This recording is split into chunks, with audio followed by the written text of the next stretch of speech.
I recently reviewed the Quirky Cup Collective's reading journal, but that's not their only reading journal offering. Let's take a look at their reading companion journal to see how it operates as a reading journal on its own, as well as how you can use it in tandem with their existing reading journal. Hi, I'm Erin, and I test pre-printed reading journals so you don't have to. If you've come across a reading journal online that's tempting you, but you want to see inside first, let me know in the comments below so I can check it out. If you're not familiar with the Quirky Cup Collective, they're a stationery small business based out of Adelaide, South Australia, so they're most accessible to my fellow Aussie book lovers. I think they're probably most known for their lovely notebook covers, and those carry over into their reading journal range as well. The reading companion notebook we're looking at today is only available in a single cover option, and its full name is actually the Everything Nice Reading Companion, as opposed to its counterpart, the Sugar and Spice Reading Journal, and the regular reading journal that we looked at last time, which is different again. The reading companion costs $49 Australian with shipping rates calculated at checkout based on your location and the size of your order.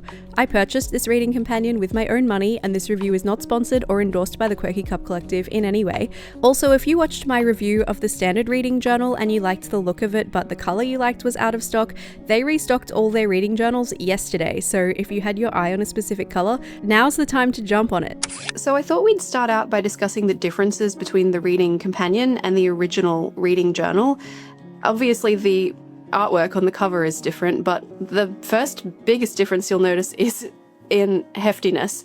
This original reading journal is massive, it's very dense, and the reading companion is significantly smaller, significantly less pages. So this one is intended for kind of two purposes. One is for people who have the reading journal already and are hugely prolific readers and need more space for overflow into the reading companion, and the other is for people who don't read enough to warrant the original reading journal and are looking for something that's tailored a little bit more to them without feeling like it's putting pressure on them to read more to make the journal worthwhile. So as far as stats, obviously I don't have the paper sleeve for this one anymore, but they have a really handy page on their website. It's linked in the description information for each of the reading journals, so it gives you a side-by-side comparison of what the main differences are. So the reading companion, which is this one, let me arrange them in the correct order so that they reflect what I'm showing you. You'll find out what I mean by full reviews and quick reviews and such when we actually open this up and go through and use it. The reading companion has space for 35 full reviews, whereas the OG has 40.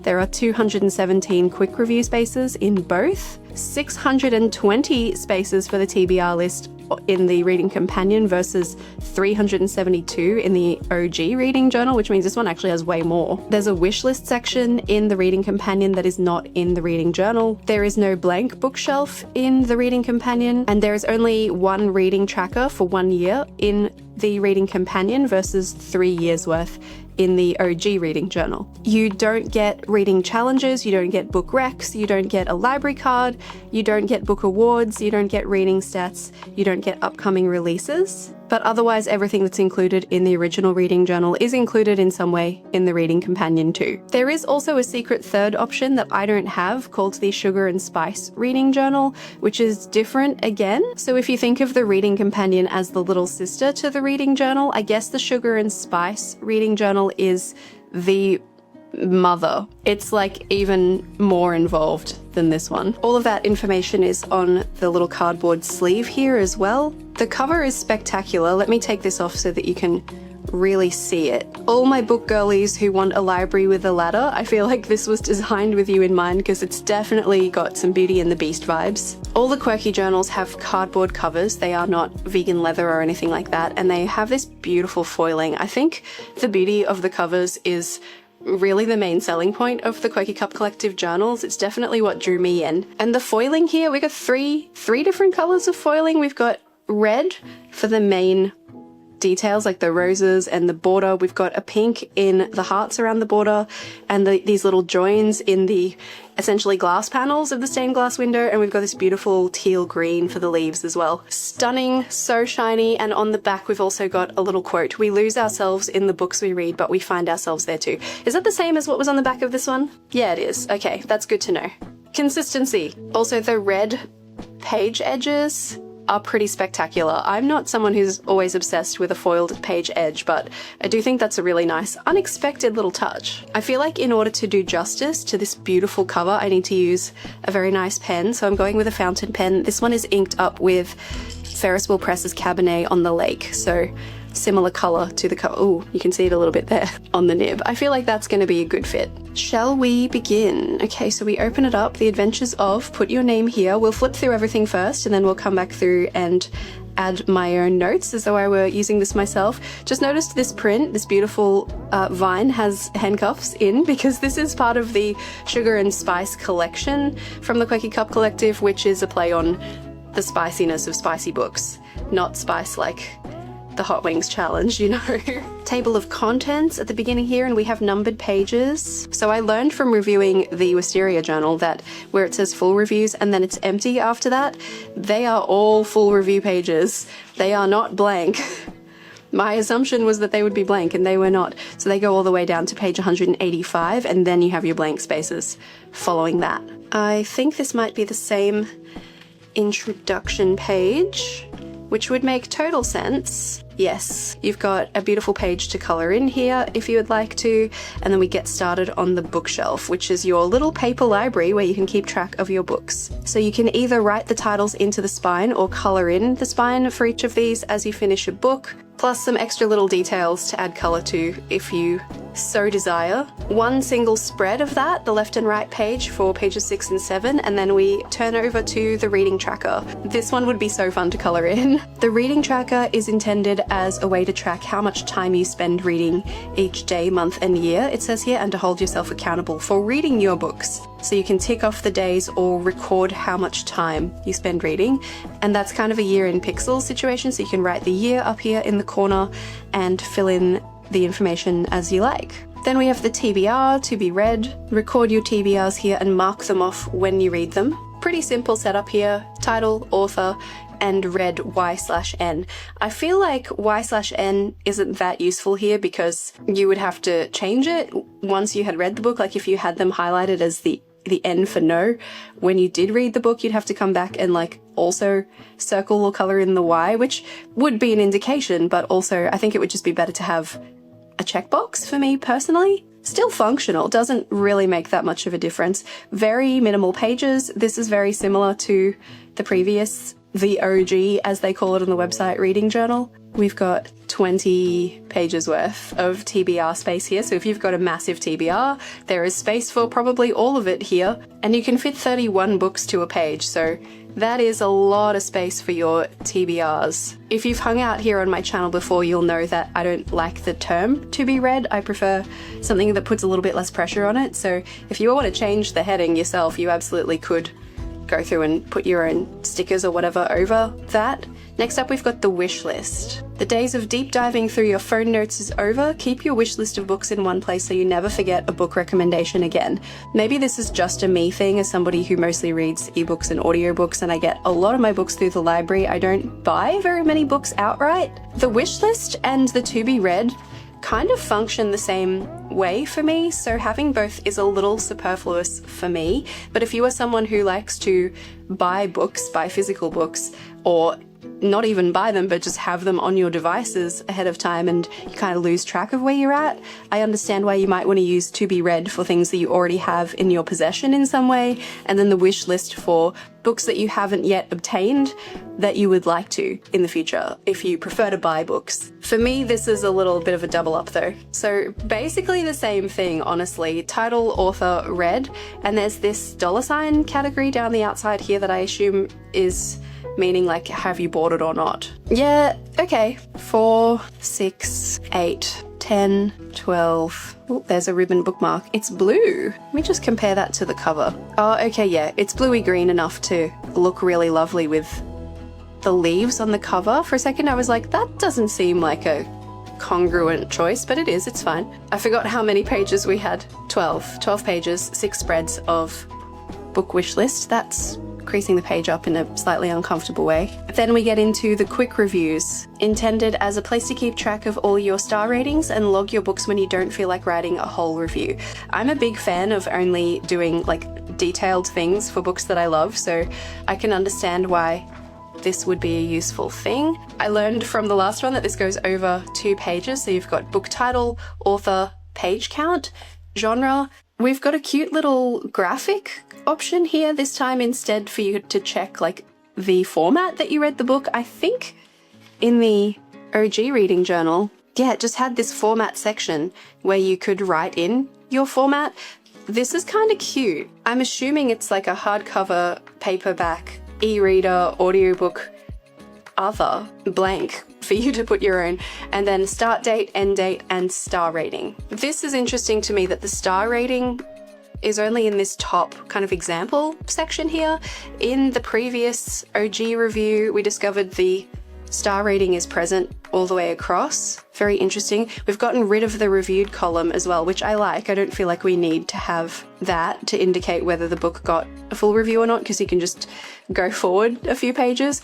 I do like the exclusion of that reviewed column, but I think we needed the stars to go all the way down, right? Like if you have something like a star rating stamp like this one, then maybe not. And I know that there is a star rating stamp included in the reading journal stamp set from the Quirky Cup Collective, so possibly that's just a very clever marketing ploy to get you to also buy the stamp set.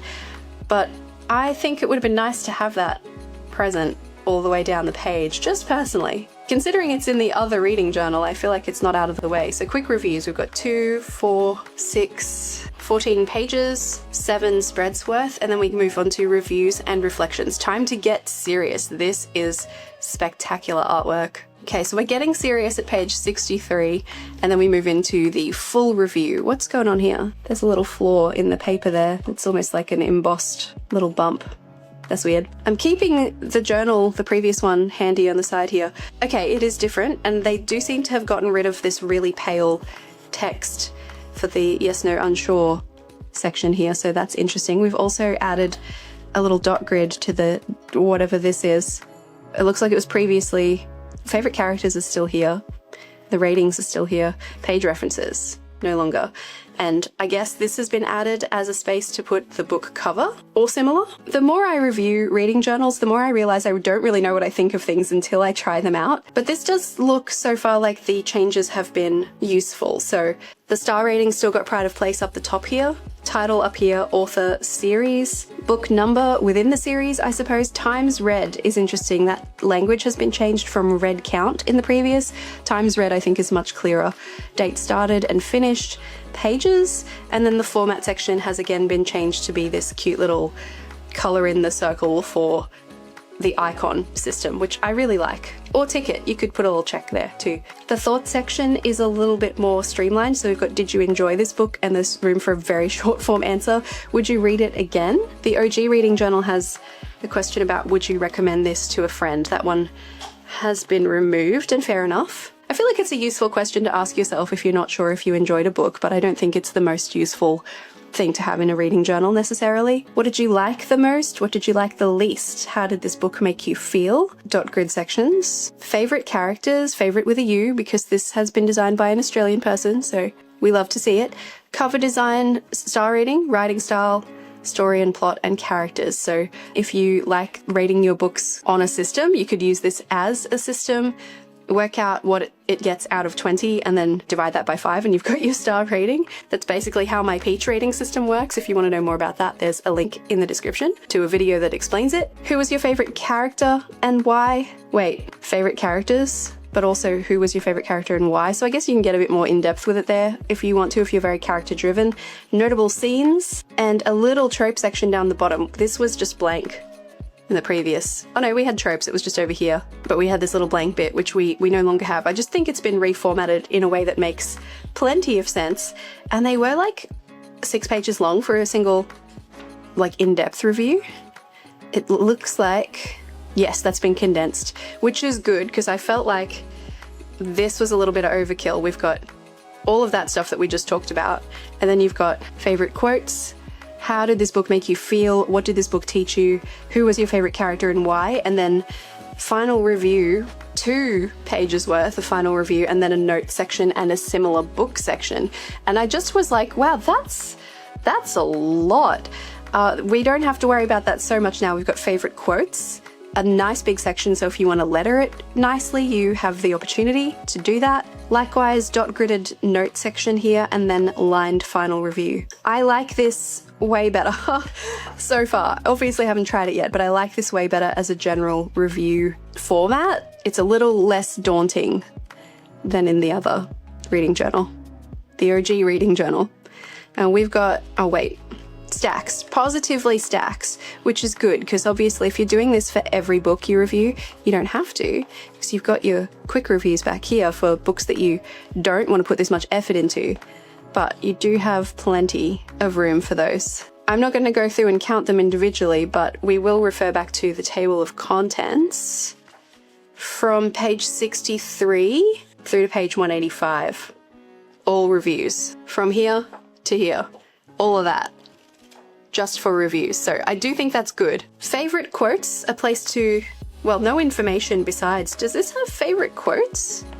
Is that a thing that exists in here? Oh, we do. Okay. This wasn't that long ago and I've forgotten everything. Did I just not use it? That's why, because I didn't use it. Okay. So while we have a section for favorite quotes in the review pages, we also have a dedicated section for favorite quotes in case you want to have them collated somewhere. Love that that's a tea bag. I love that that's representing tea. Coffee lovers have so many stickers. Tea lovers unite. Just lined pages. It's a really light dotted line. Very narrow. If you have big handwriting, I think you would struggle a bit with this.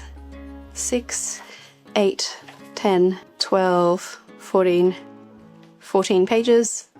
And then we have blank space. You're free. And I'll write your name. So we've got 5 leaves worth of dotted. This is a nice dot. This is not your standard Quirky Cup Collective dot. I've whinged about this a little bit on the channel before, but the dot grid that you get in a Quirky journal usually looks like this. It's massive. Look at that. It's a gigantic dot.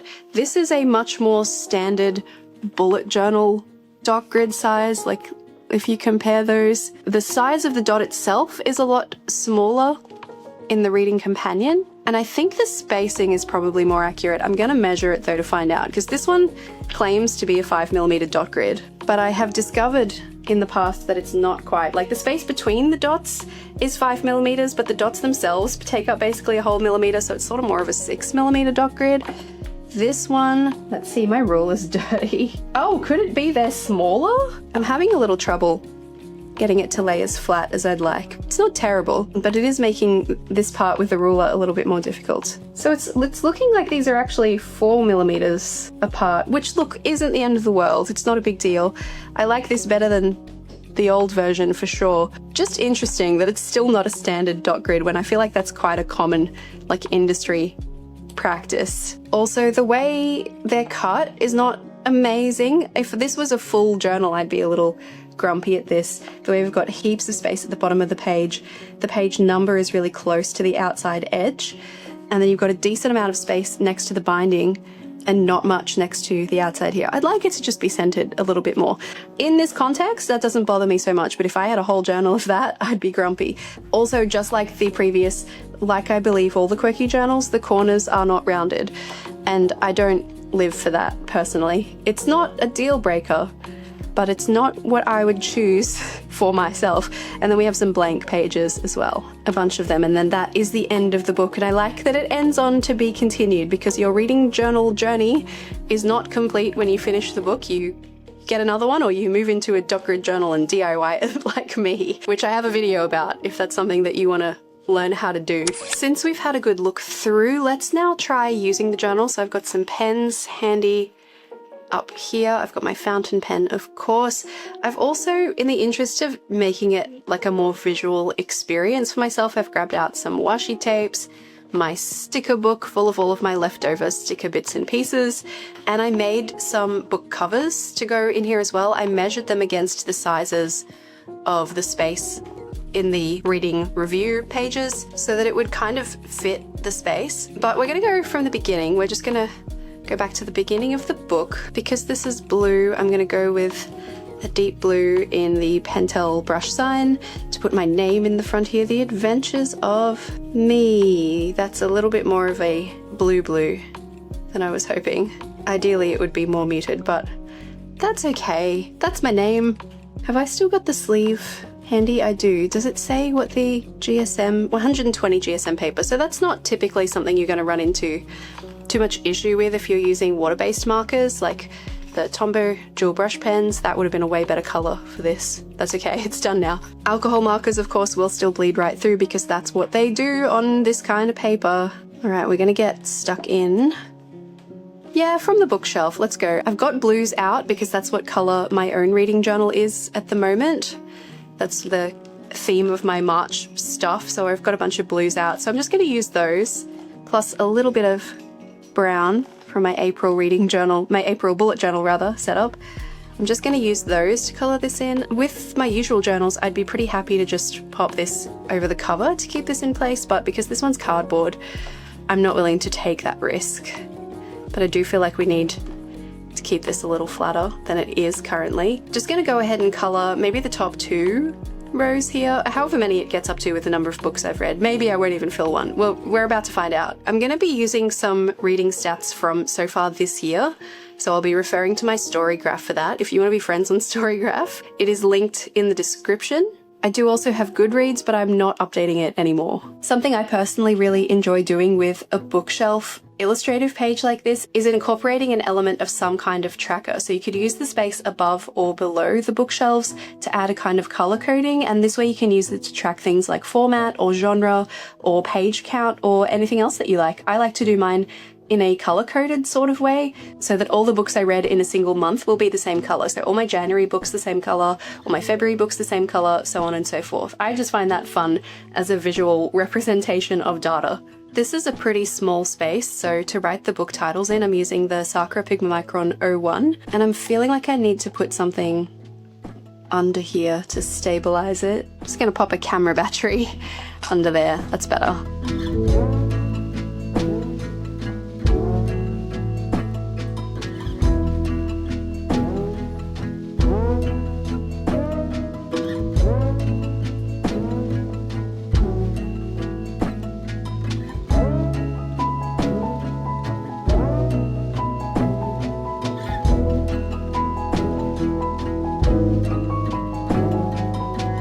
Okay, so that's basically my reading to date for 2025, so that's a pretty cute little bookshelf tracker moment. I doubt we've had any problems with bleeding. Oh!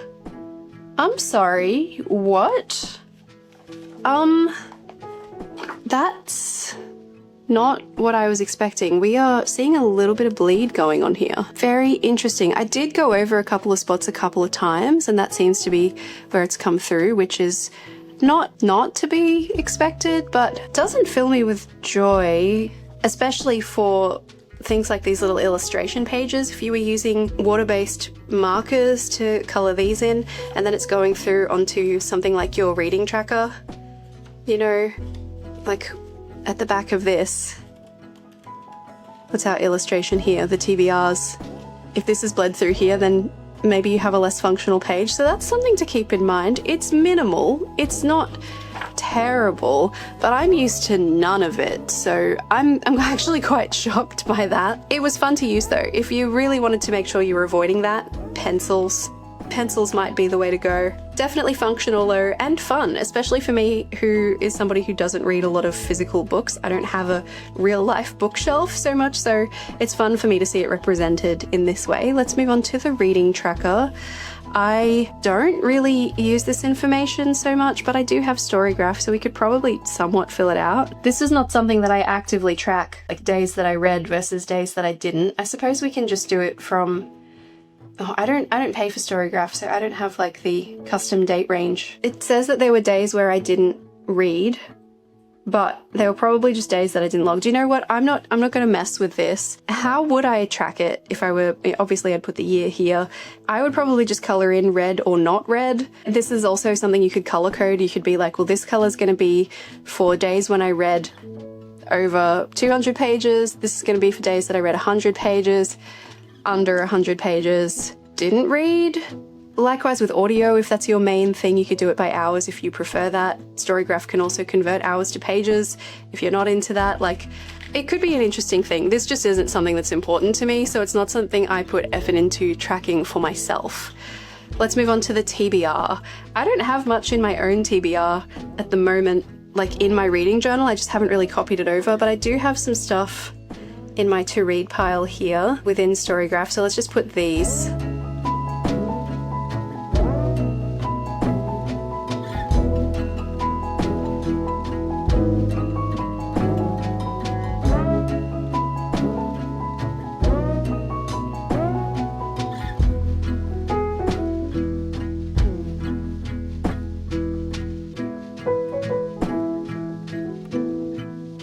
Look, no complaints. It's pretty straightforward.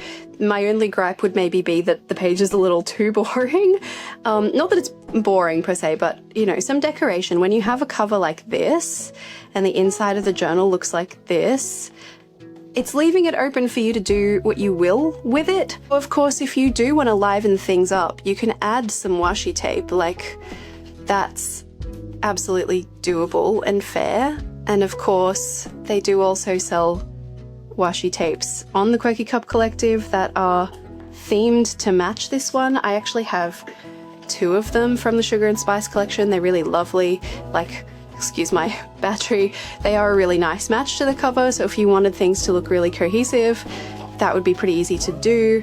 I just like stuff to be done for me already. Like, I feel like maybe if we could take this color in element and put it in here as some kind of a frame, that would be really fun, I think, for me. As I mentioned earlier, the to be read and the book wish list are kind of serving the same function for me, so I'm not going to try anything different there, and honestly the pages aren't that different, so we're just going to skip on ahead to the quick review section, which is right here. Once again, of course, if you want to make this prettier, you can do that quite easily just with a little bit of washi tape action or some stickers. That's already so much more fun in my opinion.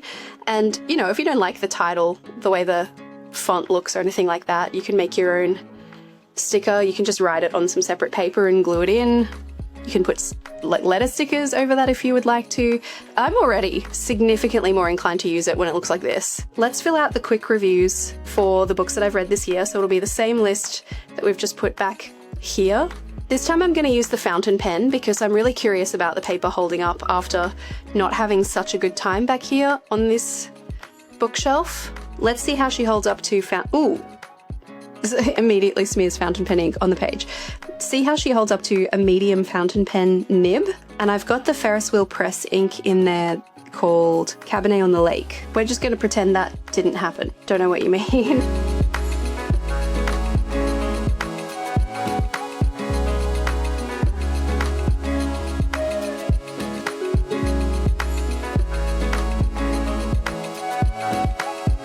Since I read quite a bit on audio, I'm in the pages section here. I'm putting down the length in hours and minutes rather than pages because I'm tracking stuff that way. But if you'd rather just track the page number, you can of course just do that. That's so fair.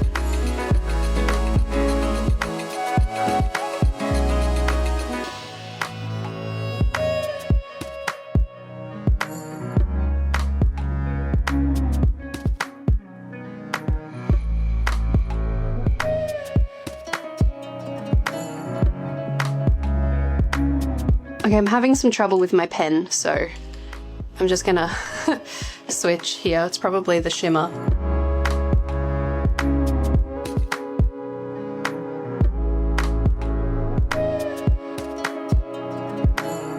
Okay, so this is interesting to note. My star rating stamp here, I got this one off Etsy a while ago. I'm not certain if it's still available. I'll check and I'll link it in the description if so, but it fits really nicely in this little star rating section here. This is the reading journal stamp set, also from the Quirky Cup Collective, and this is the size of the star rating stamp here.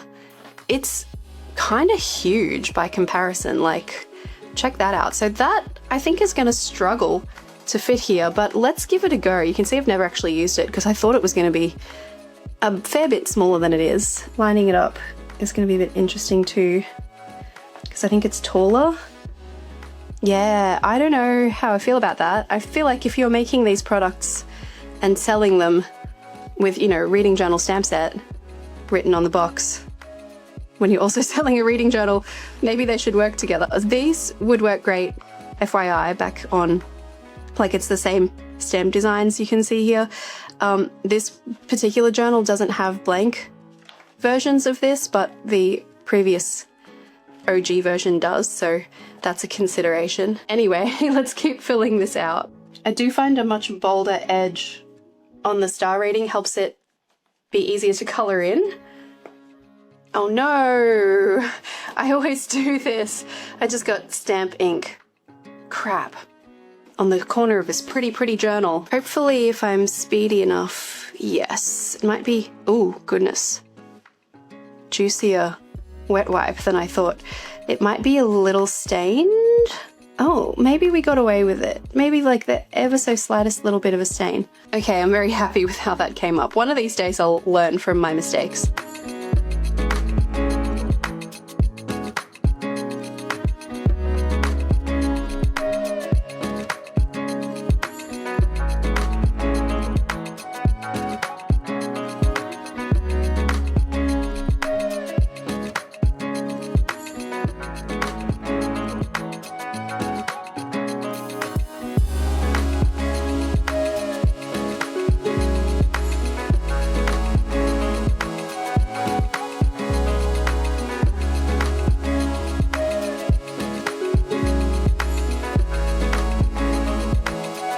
That's a quick review. I did really enjoy the process. I feel like this is pretty easy and fun. I'm still not certain I would call this a review. This is really the only part of it that is reviewy to me, but for all intents and purposes, it does work as the name. So let's carry on. The next part we want to talk about is the more in-depth review. Reviews and reflections, time to get serious. So I have gone ahead and printed some book covers for this. I've also sized them specifically to match this little section up here because it's a little bit of a different size to what I do for my own reading journal. And if you're curious about how I make these little kiss cut stickers with my home printer and some sticker paper and my Cricut, I have a video about that you can check out here. I also did some smaller book covers in case I kind of found a way to work them into something like a TBR or the quick review spread, but it kind of hasn't eventuated yet. It may yet. We do also have all the blank stuff obviously at the back, so there's always a possibility. Let's do Quicksilver. I've just finished this one quite recently. This is that page that's a little bit damaged and it's actually kind of lifting off now, so I'm gonna skip this one and go on to the next one so we have a better canvas to work from. All right, so book cover's gonna go in here just because that's what I would like to use that section for. I've talked about this a bit in the past. I'm a very visual person. I love having the book covers represented. Also because I don't read physical books, I don't often get to interact with the cover art unless I'm doing this. So that's why I like book covers. A lot of people don't like the book cover and the author like redundantly in two places. I am totally fine with it, so your mileage may vary. Let's fill this out and I'll let you know if I run into any issues. Also, fair warning, there may be some spoilers in this review, so don't read what I'm writing if you don't want to be spoiled.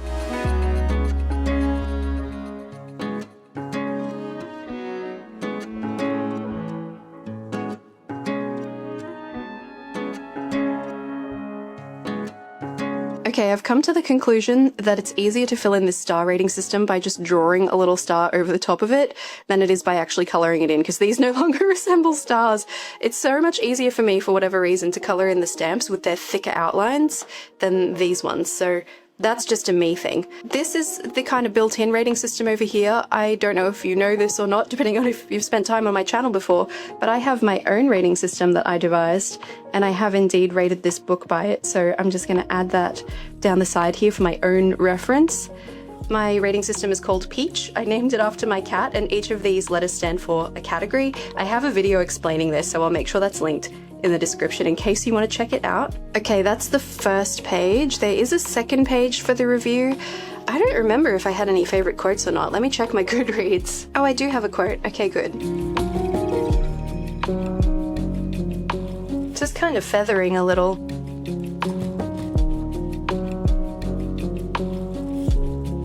Okay, I don't feel like I have much more to add. Possibly that's just because I've done it. Oh, look, we got some ghosting over here from the marker on the other side. I'm feeling like this paper isn't holding up as well as the original reading journal. Interesting. I kind of feel like this is all I need for this style of reading journal. I don't know that this is super necessary for me. I do enjoy the favorite quotes part, but we do also have like a separate favorite quotes bit for, don't we? Yeah, here.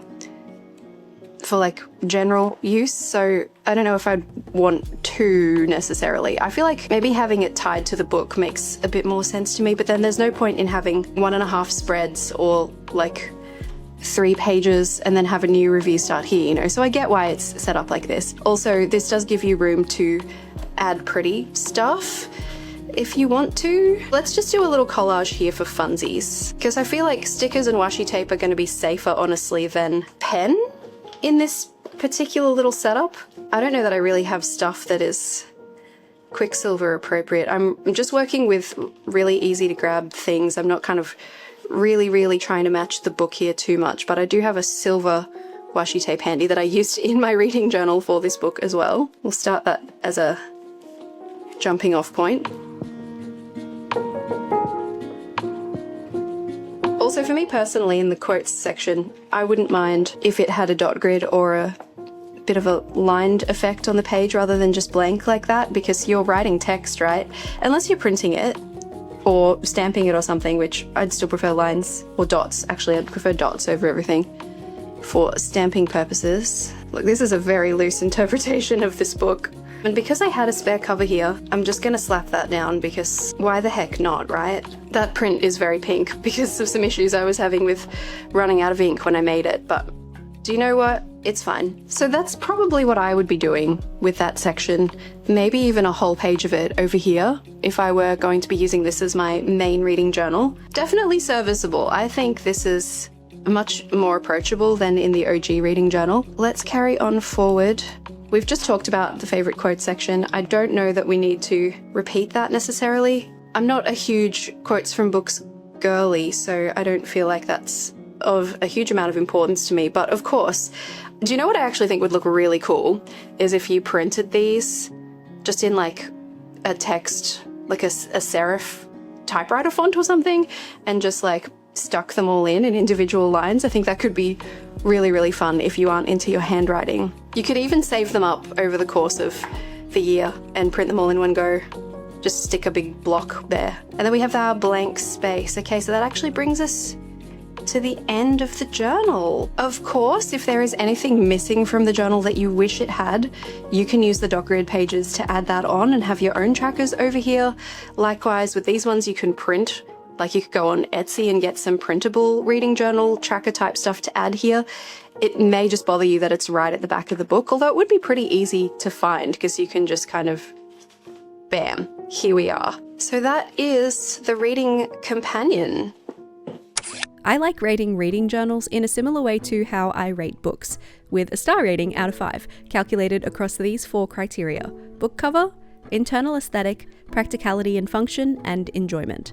The cover of this journal is gorgeous, and the spine would look great on any bookshelf, blending in beautifully with your special editions. 5 stars, no question. The internal aesthetic of this journal is a difficult one for me.